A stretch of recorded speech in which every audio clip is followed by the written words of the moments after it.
Ecclesiastes. Chapter 1. Composition of Koheleth son of David, king in Jerusalem. Sheer futility, Koheleth says. Sheer futility, everything is futile. What profit can we show for all our toil, toiling under the sun? A generation goes, a generation comes, yet the earth stands firm forever. The sun rises, the sun sets, then to its place it speeds and there it rises. Southward goes the wind, then turns to the north. It turns and turns again, then back to its circling goes the wind. Into the sea go all the rivers, and yet the sea is never filled, and still to their goal the rivers go. All things are wearisome. No one can say that eyes have not had enough of seeing, ears their fill of hearing. What was, will be again, what has been done, will be done again, and there is nothing new under the sun. Take anything which people acclaim as being new. It existed in the centuries preceding us. No memory remains of the past, and so it will be for the centuries to come. They will not be remembered by their successors. I, Koheleth, have reigned over Israel in Jerusalem. Wisely I have applied myself to investigation and exploration of everything that happens under heaven. What a wearisome task God has given humanity to keep us busy! I have seen everything that is done under the sun. How futile it all is, mere chasing after the wind. What is twisted cannot be straightened. What is not there cannot be counted. I thought to myself, I have acquired a greater stock of wisdom than anyone before me in Jerusalem. I myself have mastered every kind of wisdom and science. I have applied myself to understanding philosophy and science, stupidity and folly, and I now realize that all this too is chasing after the wind. Much wisdom, much grief. The more knowledge, the more sorrow.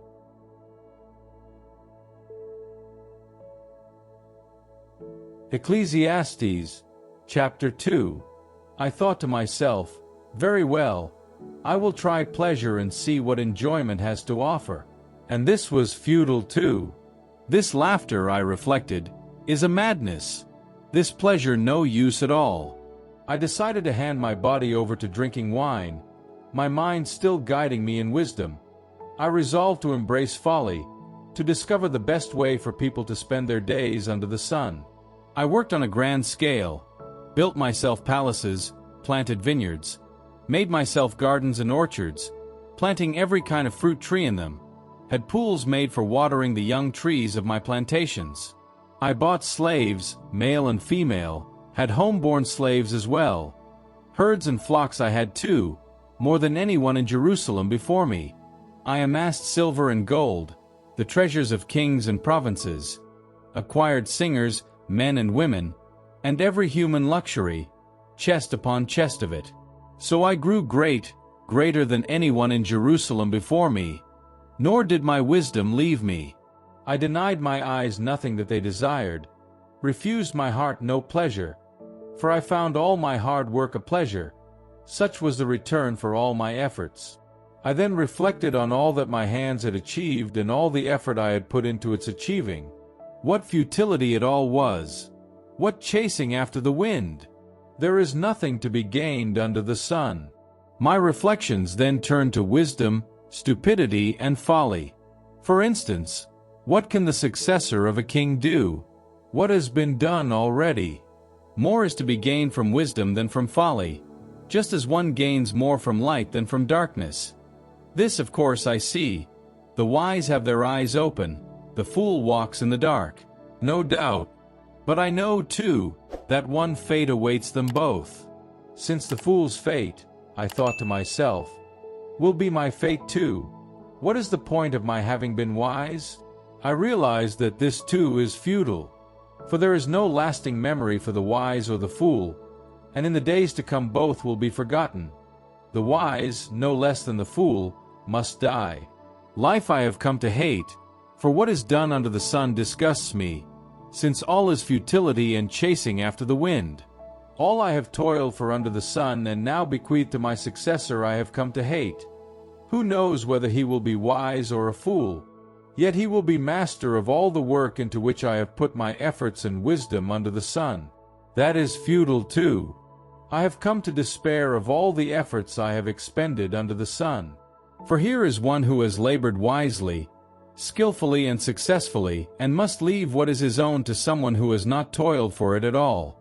This is futile too, and grossly unjust. For what does he gain for all the toil and strain that he has undergone under the sun, since his days are full of sorrow? His work is full of stress, and even at night he has no peace of mind. This is futile too. There is no happiness except in eating and drinking, and in enjoying one's achievements. And I see that this too comes from God's hand. For who would get anything to eat or drink, unless all this came from him? Wisdom, knowledge, and joy God gives to those who please him. But on the sinner he lays the task of gathering and storing up for someone else who is pleasing to him. This too is futility and chasing after the wind.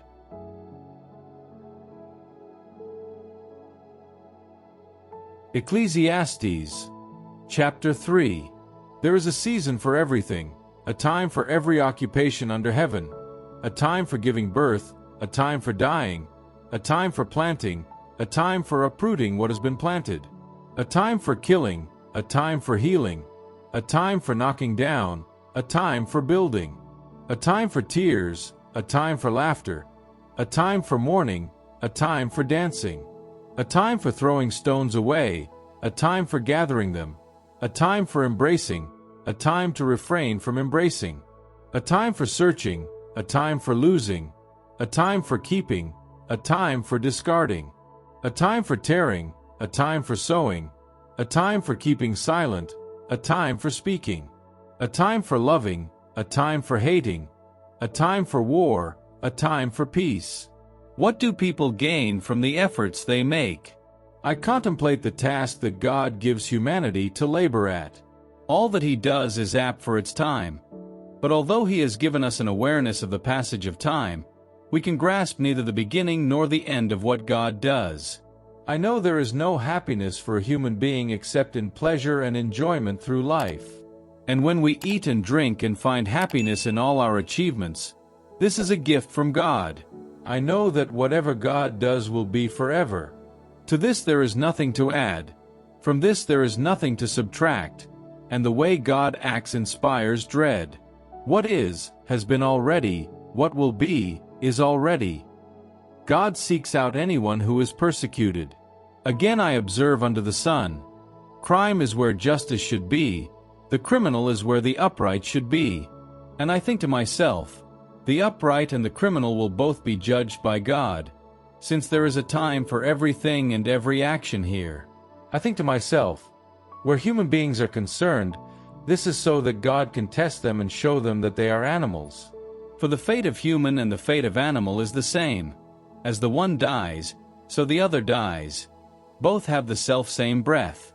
Human is in no way better off than animal, since all is futile.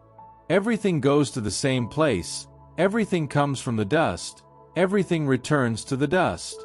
Who knows if the human spirit mounts upward, or if the animal spirit goes downward to the earth? I see there is no contentment for a human being except happiness and achievement. Such is the lot of a human beings. No one can tell us what will happen after we are gone.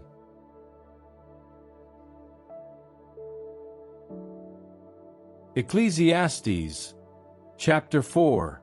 Then again, I contemplate all the oppression that is committed under the sun. Take for instance the tears of the oppressed. No one to comfort them. The power their oppressors wield. No one to comfort them. So, rather than the living who still have lives to live, I congratulate the dead who have already met death. Happier than both of these are those who are yet unborn and have not seen the evil things that are done under the sun. I see that all effort and all achievement spring from mutual jealousy. This too is futility and chasing after the wind. The fool folds his arms and eats his own flesh away. Better one hand full of repose than two hands full of achievements to chase after the wind. And something else futile I observe under the sun. A person is quite alone, no child, no brother, and yet there is no end to his efforts. His eyes can never have their fill of riches. For whom, then, do I work so hard and grudge myself pleasure? This too is futile, a sorry business. Better two than one alone, since thus their work is really rewarding. If one should fall, the other helps him up. But what of the person with no one to help him up when he falls? Again, if two sleep together they keep warm. But how can anyone keep warm alone? Where one alone would be overcome, two will put up resistance, and a threefold cord is not quickly broken. Better a youngster poor and wise than a monarch old and silly who will no longer take advice, even though stepping from prison to the throne, even though born a beggar in that kingdom. I observe that all who live and move under the sun support the young newcomer who takes over. He takes his place at the head of innumerable subjects, but his successors will not think the more kindly of him for that. This too is futile and chasing after the wind. Watch your step when you go to the house of God. Drawing near to listen is better than the offering of a sacrifice by fools, though they do not know that they are doing wrong.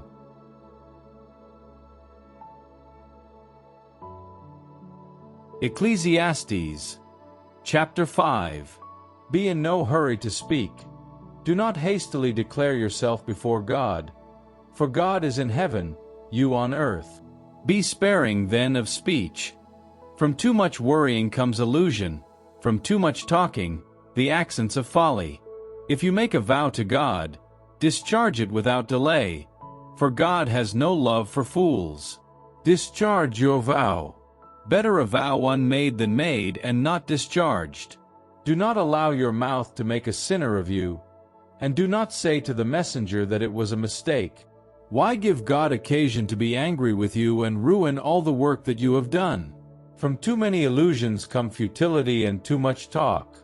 Therefore, fear God. If in a province you see the poor oppressed, fair judgment and justice violated, do not be surprised, for over every official there watches a higher official, and over these, higher officials still. But what the land yields is for the benefit of all. A king is served by the fields. No one who loves money ever has enough. No one who loves luxury has any income. This, too, is futile. Where goods abound, parasites abound. Where is the owner's profit, apart from feasting his eyes? The laborer's sleep is sweet, whether he has eaten little or much, but the surfeit of the rich will not let him sleep at all. Something grossly unjust I observe under the sun. Riches stored and turning to loss for their owner. An unlucky venture, and those riches are lost. A son is born to him, and he has nothing to leave him. Naked from his mother's womb he came. As naked as he came will he depart. Not one of his achievements can he take with him. And something else grossly unjust. That as he came, so must he go. What profit can he show after toiling to earn the wind, as he spends the rest of his days in darkness, mourning, many sorrows, sickness and exasperation? So my conclusion is this: true happiness lies in eating and drinking and enjoying whatever has been achieved under the sun, throughout the life given by God.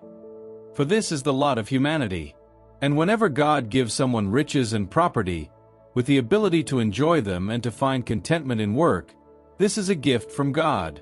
For such a person will hardly notice the passing of time, so long as God keeps his heart occupied with joy.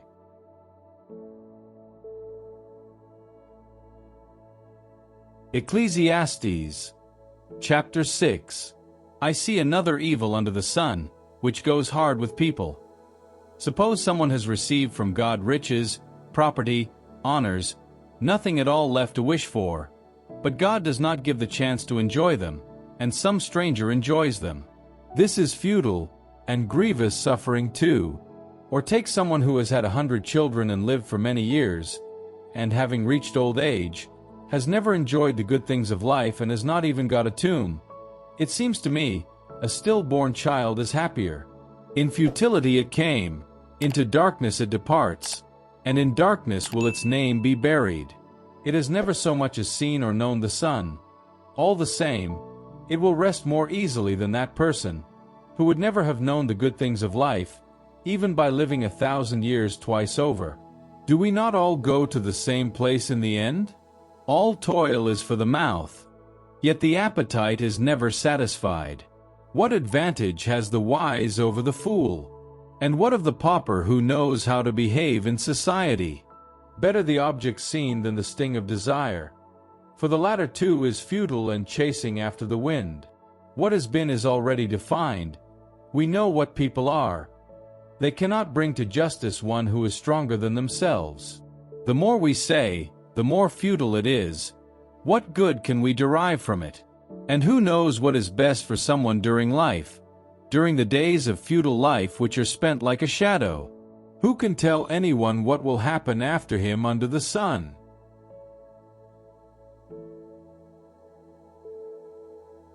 Ecclesiastes, chapter 7. Better a good name than costly oil, the day of death than the day of birth. Better go to the house of mourning than to the house of feasting. For to this end everyone comes. Let the living take this to heart. Better sadness than laughter. A joyful heart may be concealed behind sad looks. The heart of the wise is in the house of mourning, the heart of fools in the house of gaiety. Better attend to the reprimand of the wise than listen to a song sung by a fool.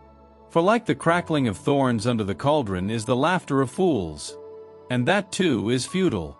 But being oppressed drives a sage mad, and a present corrupts the heart. Better the end of a matter than its beginning. Better patience than ambition.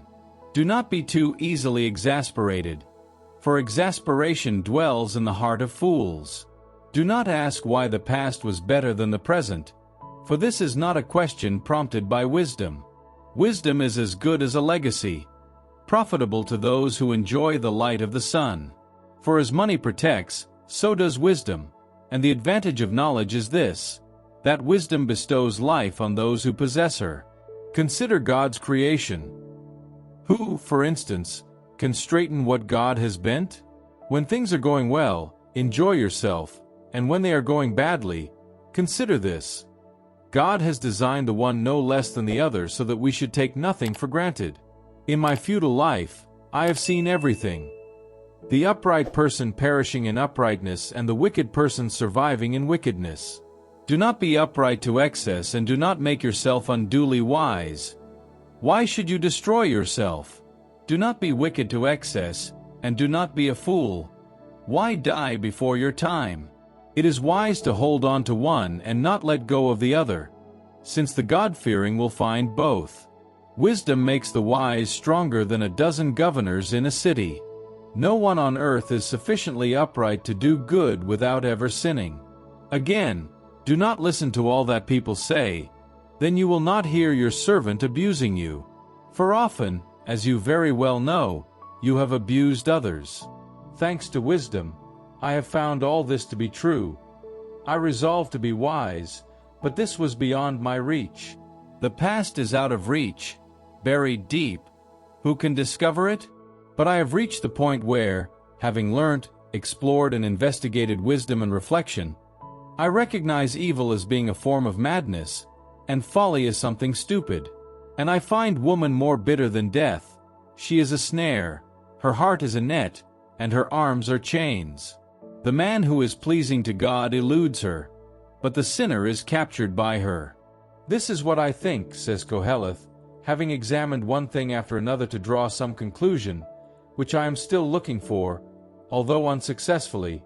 One man in 1,000 I may find, but a woman better than other women never. This alone is my conclusion. God has created man straightforward, and human artifices are human inventions.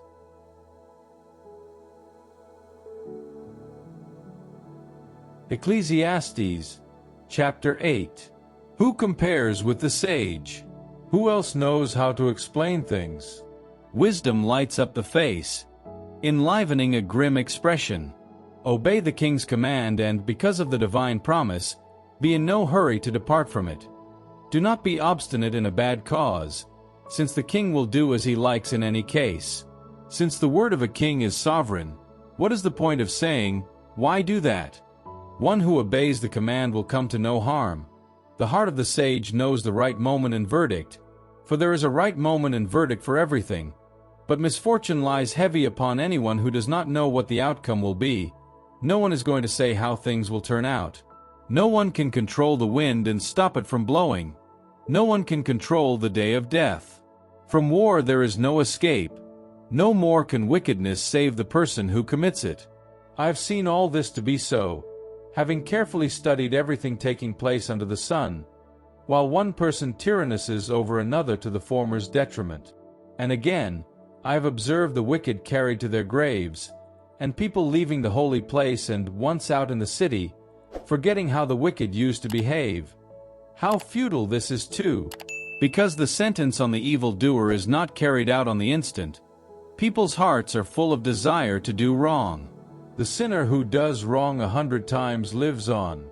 But this too I know, that there is good in store for people who fear God, because they fear Him, but there is no good in store for the wicked because he does not fear God, and so, like a shadow, he will not prolong his days. Another futile thing that happens on earth. Upright people being treated as though they were wicked and wicked people being treated as though they were upright. To me this is one more example of futility, and therefore I praise joy, since human happiness lies only in eating and drinking and in taking pleasure. This comes from what someone achieves during the days of life that God gives under the sun. Having applied myself to acquiring wisdom and to observing the activity taking place in the world, for day and night our eyes enjoy no rest, I have scrutinized God's whole creation. You cannot get to the bottom of everything taking place under the sun. You may wear yourself out in the search, but you will never find it. Not even a sage can get to the bottom of it, even if he says that he has done so.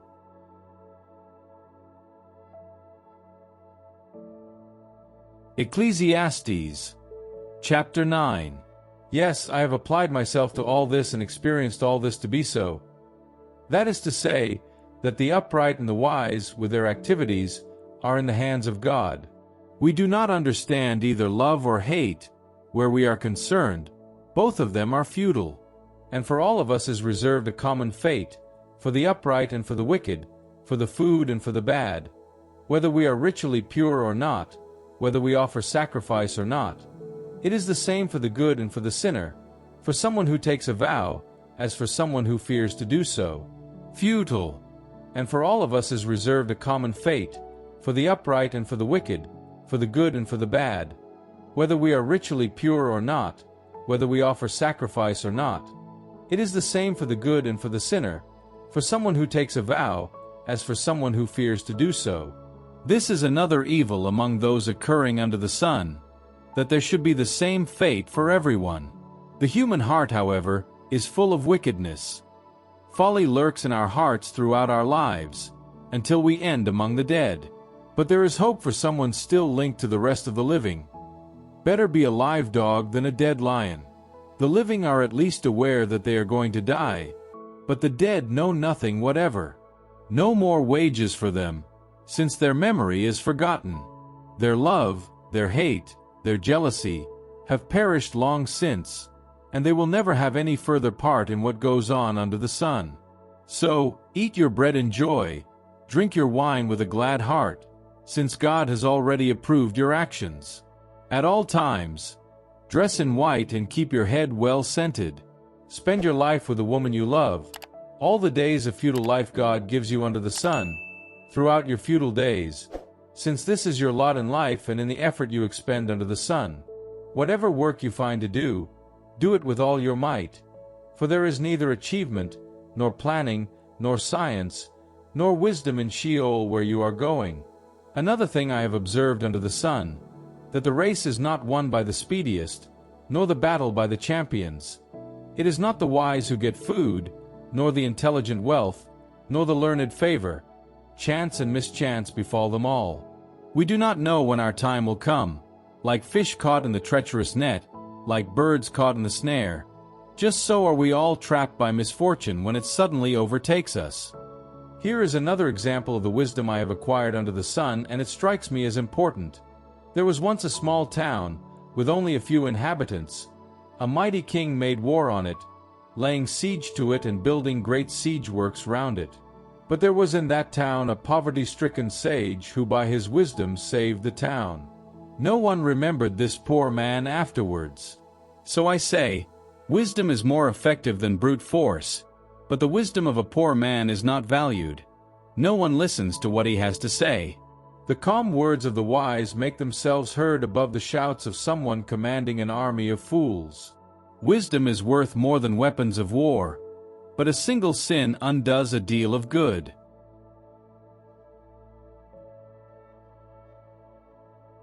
Ecclesiastes, chapter 10. One dead fly can spoil the scent-maker's oil. A grain of stupidity outweighs wisdom and glory. The sage's heart leads him aright. The fool's leads him astray. A fool walks down the road, he has no wit, and everyone remarks, "How silly he is." If the anger of the ruler rises against you, do not leave your post. Composure mitigates grave offenses. One evil I observe under the sun, the sort of misjudgment to which rulers are prone, folly promoted to the top and the rich taking the lowest place. I see slaves riding on horses and princes on foot like slaves. He who digs a pit falls into it. He who undermines a wall gets bitten by a snake. He who quarries stones gets hurt by them. He who chops wood takes a risk from it. If, for want of sharpening, the blade is blunt, you have to work twice as hard. But it is the outcome that makes wisdom rewarding. If, for want of charming, the snake bites, the snake charmer gets nothing out of it. The sayings of a sage give pleasure. What a fool says procures his own ruin. His words have their origin in stupidity and their ending in treacherous folly. A fool talks a great deal, but none of us in fact can tell the future. What will happen after us, who can tell? A fool finds hard work very tiring. He cannot even find his own way into town. Woe to you, country with a lad for king, and where princes start feasting in the morning. Happy the land whose king is nobly born, where princes eat at a respectable hour to keep themselves strong and not merely to revel. Thanks to idleness, the roof tree gives way. Thanks to carelessness, the house lets in the rain. We give parties to enjoy ourselves.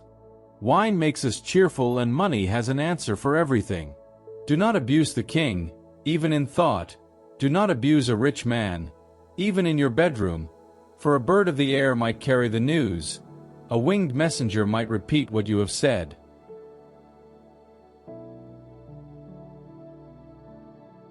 Ecclesiastes, chapter 11. Cast your bread on the water. Eventually you will recover it. Offer a share to 7 or to 8 people. You can never tell what disaster may occur. When clouds are full of rain, they will shed it on the earth. If a tree falls, whether south or north, where it falls, there it will lie. Keep watching the wind and you will never sow. Keep staring at the clouds and you will never reap. You do not understand how the wind blows, or how the embryo grows in a woman's womb. No more can you understand the work of God, the Creator of all. In the morning sow your seed, until evening, do not cease from labor. For of any two things you do not know which will succeed, or which of the two is the better. How sweet light is! How delightful it is to see the sun! However many years you live, enjoy them all. But remember, the days of darkness will be many. Futility awaits you at the end. Young man, enjoy yourself while you are young. Make the most of the days of your youth. Follow the prompting and desire of heart and eye. But remember, God will call you to account for everything. Rid your heart of indignation. Keep your body clear of suffering, though youth and the age of black hair are both futile.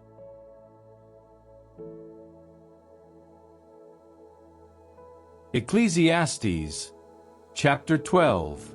Remember your Creator while you are still young, before the bad days come, before the years come which, you will say, give you no pleasure. Before the sun and the light grow dim and the moon and stars, before the clouds return after the rain, the time when your watchmen become shaky, when strong men are bent double, when the women, one by one, quit grinding, and as they look out of the window, find their sight growing dim, when the street door is kept shut, when the sound of grinding fades away, when the first cry of a bird wakes you up, when all the singing has stopped. When going uphill is an ordeal and you are frightened at every step you take, yet the almond tree is in flower and the grasshopper is weighed down and the caper bush loses its tang, while you are on the way to your everlasting home and the mourners are assembling in the street, before the silver thread snaps, or the golden bowl is cracked, or the pitcher shattered at the fountain, or the pulley broken at the well head, the dust returns to the earth from which it came, and the spirit returns to God who gave it. Sheer futility, Koheleth says, everything is futile. Besides being a sage, Koheleth taught the people what he himself knew, having weighed, studied and amended many proverbs. Koheleth took pains to write in an attractive style and by it to convey truths. The sayings of a sage are like goads, like pegs positioned by shepherds. The same shepherd finds a use for both.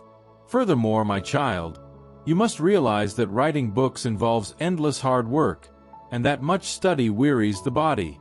To sum up the whole matter, fear God and keep His commandments, for that is the duty of everyone.